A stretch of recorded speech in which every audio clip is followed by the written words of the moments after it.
so motherfucking design on right now. Bring it down, make it clap. I got 3 old thoughts on the block.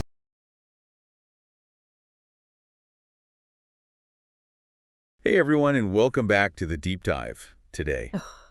We're going to be taking a deep dive into the work of Earl Nightingale, who is sometimes called the Dean of Personal Development. He sent us some really cool stuff to work with for this deep dive. We have a podcast episode that breaks down his ideas, and then also some excerpts from his writings, including his very famous book, Lead the Field. So our mission is to uncover the core of his philosophy and see how it can be applied to your life to, like, create a more fulfilling life. That sounds good. Yeah. So are you intrigued? I am very intrigued. I am too. I think this will be a really fun one. So we're going to be talking about concepts like the strangest secret, the power of visualization, and how our attitude can really shape our reality. You know what strikes me about Nightingale's work is that it's not about like fleeting trends or anything. Right. He focuses on these timeless principles about how our minds work and how we can use that to our advantage. Exactly. And one of the most intriguing concepts is the strangest secret. And it's this idea that you become what you think about, which at first glance seems pretty straightforward, but I think there's a lot to unpack there. Oh, absolutely. It's not just about positive thinking, although that's definitely a part of it. Right. It's about recognizing the power that our thoughts have to shape our reality. Think about it. If you're constantly dwelling on your anxieties, doubts, limitations, you're way more likely to actually manifest those things in your life. Yeah, it's like a self-fulfilling prophecy almost. Exactly. Like attracting what you're focusing on, whether it's good or bad. The podcast that we have talks about a young entrepreneur who visualized her business thriving even when things were tough. And I think that's a really good example of that. Yes, and it's important to note that she didn't just like sit back and wish for success. Right. She took action, but her mindset played a crucial role. And I think that's a key nuance to the strangest secret. Yeah. It's not about passive wishing, it's about aligning your thoughts with your actions. So it's not just think positive and it will happen. There's a layer of action and intention that goes with it. Exactly. But those positive thoughts, they fuel the engine, so to speak. Okay. And I think that's where a lot of people get tripped up. Yeah. They might have a goal, but their internal dialogue is filled with doubt and fear. So how do we actually shift that internal dialogue? What's a practical step that someone can take? I think one of the most practical things you can do is simply become aware of your thoughts. Okay. The podcast suggested tracking your thoughts for a day. Okay. And noting whether they're positive, neutral, or negative. It can be really eye-opening. That's a great idea. It's like taking inventory of what's happening inside. And I imagine once you start to pay attention, you can start to see patterns. Precisely. And then you can start to intentionally shift those patterns. That's where things like affirmations come in. Okay. And it's not just about repeating empty phrases. It's about consciously choosing to replace those negative thoughts with positive statements about yourself and your goals. So instead of saying, I'm never going to achieve this, you might say, I am capable and resourceful, and I'm committed to making this happen. Exactly. It's about rewiring your brain for success. I like that. Speaking of success, Nightingale was a big believer in goal setting. He said, people with goals succeed because they know where they're going. It seems obvious, but I think we often underestimate the importance of clear goals. Right. It's like if you don't know where you're going, any road will get you there. Exactly. And have you ever noticed how, like, your mind seems to conspire to help you achieve something once you've truly committed to it? Totally. Yeah. It's like once you set a clear intention, you start noticing opportunities and resources that you didn't see before. That's because your brain works a lot like a GPS. Okay. Once you input a destination, it starts calculating the best route and guiding you towards it. Right. But to program that GPS, you need to be specific. That's where visualization comes in. Okay. So you set your sights on a destination. How does visualization fit into the picture? It's about making that destination feel real. Imagine this. You want to save up for a dream vacation. Okay. You've done the math. You've created a budget. You've chosen the location. Now close your eyes and imagine yourself actually being there. Oh, I love that. I'm already feeling relaxed. Right. That's the power of visualization, but there's more to it than just daydreaming. Yeah. It's about engaging your senses. Okay. Imagine feeling the warm sand between your toes, the sun on your skin, the taste of the local cuisine. So it's about creating a vivid, multi-sensory experience in your mind, almost like a movie trailer for your future. Exactly. And the more detailed and emotionally charged that movie trailer is, the more powerful the impact. So it sounds like there's real value in creating a clear, specific goal and then using visualization to bring it to life in our minds. Do you have any practical tips on how someone could start doing this? Absolutely. Start with a SMART goal. Okay. Specific, measurable, achievable, relevant, and time-bound. Okay. So let's say you want to learn a new language. Instead of vaguely saying, I want to learn Spanish, you'd make it something like, I want to be able to hold a basic conversation in Spanish within 6 months. Okay, much more concrete. I like it. So you've got your SMART goal. What's next? Now, spend a few minutes each day visualizing yourself achieving that goal. Okay. See yourself speaking Spanish confidently, ordering food at a cafe, maybe even having a conversation with a local. So visualization is like a mental rehearsal for success. Hmm. But what about those days when it feels like everything is going wrong and it's hard to stay positive? Does that mean that the strangest secret isn't working? It's not about denying reality or pretending that challenges don't exist. Right. It's about choosing how you respond to those challenges. Okay. And that's where attitude comes in. Nightingale believed that our attitude towards life determines life's attitude towards us. That's powerful. So even when things get tough, our attitude can shape the outcome. Exactly. It's not about ignoring problems or pretending that everything is perfect. Yeah. It's about approaching difficulties with a positive and resilient mindset. So it's about choosing to focus on solutions rather than dwelling on the problems. Precisely. The podcast had a great example of this. Remember those two office workers? Yes. One worker constantly complains, focuses on the negative aspects of every task, brings everyone down. Right. The other approaches challenges with a solution-oriented attitude and maintains a positive outlook even when things are tough. Yeah. It's clear who is going to be more successful and enjoyable to work with. Exactly. It reminds me of the saying, your attitude determines your altitude. Exactly. Our attitude shapes how others perceive us, and more importantly, how we perceive ourselves. So how can we cultivate a more positive attitude? Any practical tips? Start by acknowledging your current attitude. Okay. Are you generally optimistic or pessimistic? Once you're aware, you can begin to make small shifts. For example, start each day with a gratitude practice. That's something I've been trying to do more of. It's amazing how such a simple practice can really shift your perspective. What else? Try reframing challenges as opportunities. Instead of saying, this is too hard, ask yourself, what can I learn from this? Or what's one small step I can take to move forward? It's about finding that sense of empowerment even in the face of adversity. I love that. And don't underestimate the power of your environment. Definitely. Surround yourself with positive people who uplift and inspire you. That's true. The people we spend time with can have a huge impact on our outlook. And on that note, I think it's a good place to pause and reflect on what we've discussed so far. Okay. You've been taking some great notes. Yeah. I see. What's standing out to you? I think what's striking me is how all of these principles that we've talked about, the strangest secret, goal setting, visualization, and attitude, are so interconnected. Yes. It's not just separate ideas, but pieces of a puzzle that fit together to create a more fulfilling life. And you know what? I'm actually starting to get excited about putting some of these into practice myself. I'm glad to hear that. And that's precisely what we'll explore further after a short break. We'll delve deeper into Nightingale's thoughts on success as outlined in his book, Lead the Field, and how we can weave all of these principles into a tapestry of intentional living. All right, so we've covered a lot of ground. We have. The strangest secret, goal-setting visualization, and the power of attitude.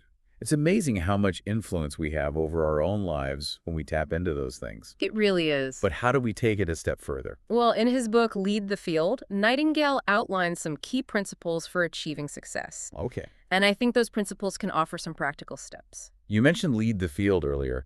What are some of those principles? Well, 3 stand out to me: serving others, continuous learning, and taking responsibility. Okay, those sound pretty straightforward. Yeah. But how do they fit into everything else we've been talking about? Well, let's start with serving others. Nightingale believed that true success comes from adding value to other people's lives. Okay. It's not just about what you achieve for yourself. Right. It's about how you contribute to something larger than yourself. So it's not just about climbing the ladder. It's about making a positive impact along the way. Exactly. And I think this connects beautifully with the idea of the strangest secret. Okay. When you focus on serving others, you shift your mindset away from scarcity and limitation and toward abundance and generosity. That's a really interesting connection. It's like when you focus on giving, you open yourself up to receiving more. But how do you actually put this into practice? It's easy to say serve others, but what does that look like in everyday life? It can be as simple as helping a coworker who's struggling with a task, Okay. going the extra mile for a customer, or volunteering your time to a cause you care about. Okay. It's about being mindful of the needs of others and looking for ways to make a positive difference. Those are all great examples. And Yeah. it doesn't have to be some grand gesture. No, not at all. It's the small, consistent acts of kindness that really add up over time. Absolutely. And here's where it gets even more interesting. When you focus on serving others, you often encounter new challenges and situations that force you to learn and grow. It's like stepping outside your comfort zone to help someone else can lead to unexpected personal growth. Precisely. Yeah. Which brings us to the next principle, continuous learning. Okay. Nightingale was a firm believer in the power of lifelong learning. He famously said, "1 extra hour of study per day will put you at the top of your field within 3 years." Wow, that's quite a statement. Yeah. But it makes sense. If you're constantly expanding your knowledge and skills, you're naturally going to become more valuable and sought after. Exactly. And it doesn't have to be formal education. It could be reading books, listening to podcasts like this one, taking online courses, or even just having conversations with people who know more than you do. Right. The key is to be intentional about it and make it a regular habit. So serving others often leads to new learning opportunities. And the more you learn, the more equipped you are to serve others effectively. It's a beautiful cycle. It really is. And I think this ties into the principle of taking responsibility as well. You see, the more we learn, the more we realize how much control we have over our own lives. We start to see that we're not just victims of circumstance, but that we have the power to shape our own destinies through our choices and actions. So taking responsibility isn't about blaming yourself for everything that goes wrong, but rather recognizing that you have the power to make choices that will lead to a better outcome. Exactly. It's about owning your choices and decisions and recognizing that you're the author of your own story. That reminds me of something we discussed earlier about attitude. If you have a positive attitude and you take responsibility for your choices, you're much more likely to see challenges as opportunities for growth rather than roadblocks. It all starts to connect, doesn't it? It does. Our thoughts, our goals, our attitudes, our willingness to serve, our commitment to learning, and our ability to take responsibility, they all weave together to create this tapestry of intentional living. It's not about being perfect or having all the answers. It's about showing up every day and doing your best. And that's something that anyone can do regardless of their background or circumstances. It's not about having some special talent or privilege. It's about making a conscious choice to live a life of purpose and meaning. I find that incredibly empowering. It means that we all have the potential to create a life that we love, a life that's filled with joy, fulfillment, and contribution. And remember, even small steps taken consistently can lead to remarkable transformations. Yeah. Start with one principle, one small change, and see where it takes you. It's like that saying, the journey of 1,000 miles begins with a single step. But sometimes even taking that first step can feel daunting, especially when you're facing challenges or setbacks. How do you stay motivated and keep moving forward when things get tough? That's a great question. And I think it's important to acknowledge that the journey isn't always going to be easy. There will be times when you feel discouraged, frustrated, or even like giving up. But that's when it's even more important to remember everything we've talked about today. So what are some practical things someone can do to stay on track when they hit a roadblock? First, go back to the strangest secret and check in with your thoughts. Okay. Are you dwelling on the negative or focusing on solutions? Are you using affirmations to reframe your mindset and boost your confidence? So start with the internal dialogue. Yes. And make sure it's aligned with your goals. What else? Remember your goals and the reasons why you set them in the first place. Okay. Visualize yourself achieving those goals and reconnect with the feeling of success and fulfillment. That can reignite your motivation and remind you of what you're working towards. I love that. It's like hitting the refresh button on your vision board. Exactly. And don't be afraid to ask for help. Okay. Surround yourself with people who support your goals and believe in your ability to achieve them. Whether it's a mentor, a friend, or a coach, having someone to talk to and bounce ideas off of can make a huge difference. It's so important to have a strong support system. Yeah. And sometimes just talking it out can help you gain clarity and perspective. Absolutely. And remember that failure is not the opposite of success. It's a part of the process. Everyone who has achieved anything great has faced setbacks and challenges along the way. It's how you respond to those challenges that really defines you. That's right. So when you hit a roadblock, don't beat yourself up. Okay. Instead, look at it as a learning opportunity. Okay. Ask yourself, what can I learn from this experience? How can I grow and improve? It's about turning setbacks into stepping stones. Precisely. And finally, don't forget to celebrate your successes along the way. Yes. No matter how small they may seem, acknowledge your progress and give yourself credit for the effort you're putting in. It's so important to recognize how far you've come and to appreciate the journey. So we've covered a lot of ground today, from the power of thought to the importance of action, from visualization to continuous learning, from serving others to taking responsibility. It's clear that Earl Nightingale's philosophy is all about creating a life of meaning and purpose. And it's not just a philosophy, it's a roadmap for living a more fulfilling life. But as with any roadmap, it's up to each individual to choose the path they want to take. Right. And to navigate the terrain along the way. And that's where things get really interesting. We've talked about all these powerful principles. Yeah. But what happens when those principles conflict? How do you reconcile positive thinking with the realities of sometimes difficult world?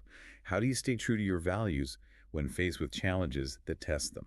That's the real work, isn't it? It is. It's not about finding easy answers or pretending that life is always smooth sailing. Right. It's about embracing the messiness, the contradictions, Yeah. and the constant learning that comes with being human. And it's about trusting that even when we don't have all the answers, we have the inner resources to navigate the journey with grace, courage, and a commitment to growth. Beautifully said. It's a lifelong process, this journey of personal development.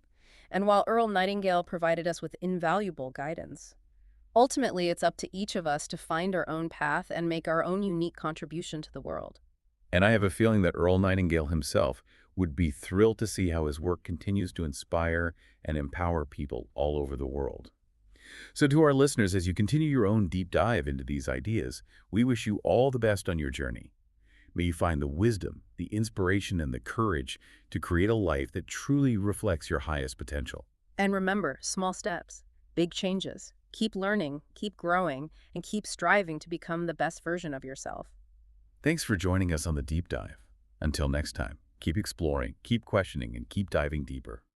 As we've been talking about all this incredible wisdom from Earl Nightingale, I keep thinking about how practical and applicable it all is. It's true. His work has really stood the test of time because it speaks to something so fundamental about human nature, our desire for growth, purpose, and fulfillment. Exactly. And it's not just about achieving material success, Right. but about creating a life of meaning and contribution. And he provides such a clear roadmap for how to do that. Right. Focus on your thoughts, set clear goals, cultivate a positive attitude, and dedicate yourself to serving others, learning, and taking responsibility. It's a recipe for a life well lived, wouldn't you say? Absolutely. But as with any recipe, the key is in the execution. Okay. It's about taking these principles and putting them into practice in our own unique ways. I love that you use the word unique because I think that's so important. Nightingale's work provides a framework, but it's up to each of us to kind of find what resonates most deeply and apply it in a way that aligns with our values and aspirations. Precisely. There's no one-size-fits-all approach. Right. It's about taking these timeless principles and making them our own. So as we wrap up our deep dive into Earl Nightingale's wisdom, I want to leave you with a final thought. We've talked about the power of thought, the importance of goals, the impact of attitude, and the principles of service learning and responsibility. But what happens when those things conflict? Oh, that's a good question. What happens when, despite our best efforts to think positively, life throws us a curveball? Right. How do we reconcile those moments of doubt and difficulty with everything we've learned? That's such an important question to consider, and I think Nightingale would be the first to say that life isn't always easy or straightforward. Right. There will be times when you face challenges that test your resolve, shake your beliefs, and make you question everything you thought you knew. So how do we navigate those complexities? How do we stay true to these principles when life feels anything but positive and empowering? I think it's about recognizing that growth isn't linear. Okay. There will be ups and downs, twists and turns, moments of triumph, and moments of despair. It's about embracing the full spectrum of human experience and understanding that even the difficult times can be opportunities for growth and learning. It's about having the courage to keep going, even when you don't have all the answers, trusting that the path will unfold as you continue to learn and evolve. Beautifully said.